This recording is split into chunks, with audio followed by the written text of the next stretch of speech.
What is up, everybody? Skratch coming up with another Raid Shadow Legends video. Welcome to the channel, everyone. I'm a bit late with today's video, but I still want to cover the fusion plan. I want to talk a bit about what champions you should actually fuse and if you should actually bother with a legendary fusion. Plus, we have a surprise event. So if you're going at tournaments, we have a champion chase bait tournament, okay? Because it's a bait. It's not counting towards the fusion. So what's happening right here is that you're actually able to win the partner of the fusion if you're winning the first place in your group.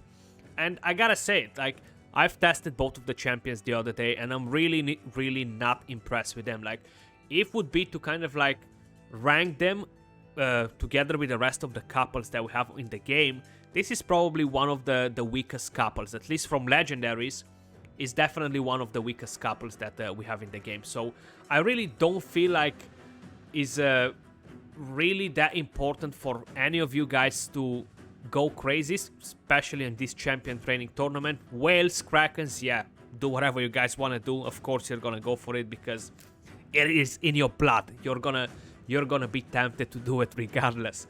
When we are talking about the fusion, guys, I'm gonna pull up the fusion plan in just a second. So this is what we have right here, 4 epic champions. And how I mentioned, the epic champion is actually not bad. So it really depends where you are in the game.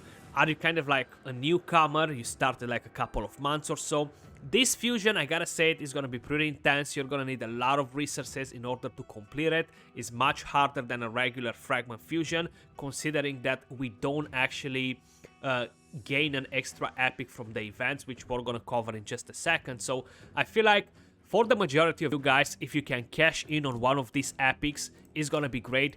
The champion itself can help you in faction wars if needed, and just all around this a fairly decent champion. We have a revive on that on a 4-turn cooldown, removes all debuffs from a target ally, a bit of a heal. The passive is not an insane champion, but it's a decent champion to acquire, especially if you're still struggling with faction wars. Same with the rare champion. Probably the best fusion is this one right here, Shadow Bow Turlac. You're gonna be able to use this champion on the Sylvan Watchers faction, and I feel like they're gonna open the crypt in around 1 to 2 months. I don't think it's gonna be longer than that, and yeah, you're gonna be able to put your hand on quite a few of these rare champions. Now, if we're quickly gonna have a look at the fusion plan. So, how you guys can notice, this champion cannot be obtained from any of the fusions, events, or tournaments. So the epic champion is not up for grabs. And we have the rare champions right here.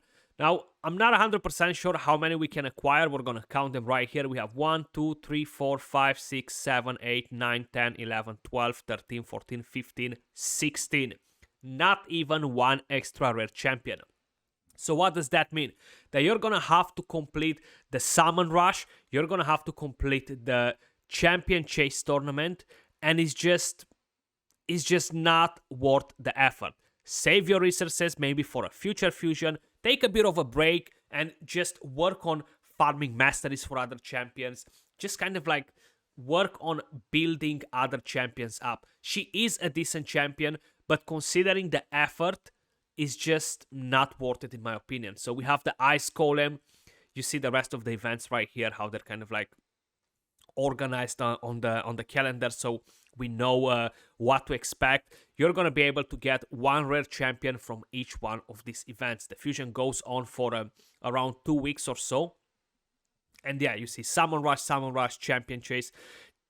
It is such a bummer that you cannot get epic champion, because that would have made a big difference. You know, like I might complete the fusion. I am not planning to open shards this weekend, so a big possibility from me as well to skip this fusion, unless I'm opening some ancients and I'm dropping an epic, or I'm dropping a couple of rares. If no, it's gonna be really hard, and some people will be like, Skratch, well, I have like 3,000 mystery shards. I'm gonna YOLO it and hope that I'm gonna get some of the rare champions, which, yeah, you can do that, but honestly, you're gonna need a lot of materials. So only to rank the 3-star champions, you're gonna need to level them all up to 30, then rank them up to level to 4 stars, level them up to 40. You're gonna need to ascend them, then you're gonna have to fuse the epics, raise the rank to 5-star, level them up to level 50, ascend them. You're gonna need tons of potions, tons of energy,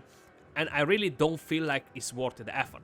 Think about Pythian, think about Mighty Uko, the previous fusions that we had. Like, even though this champion is an okayish one, it's just not worth the effort. She does look amazing. Like, design-wise, is a dope champion.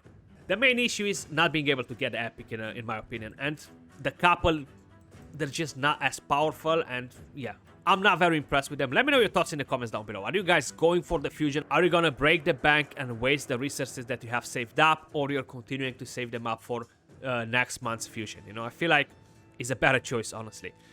Let me know your thoughts in the comments down below. As usual, appreciate all of you guys watching. Much love, and I'll catch you all soon in the next video. Peace.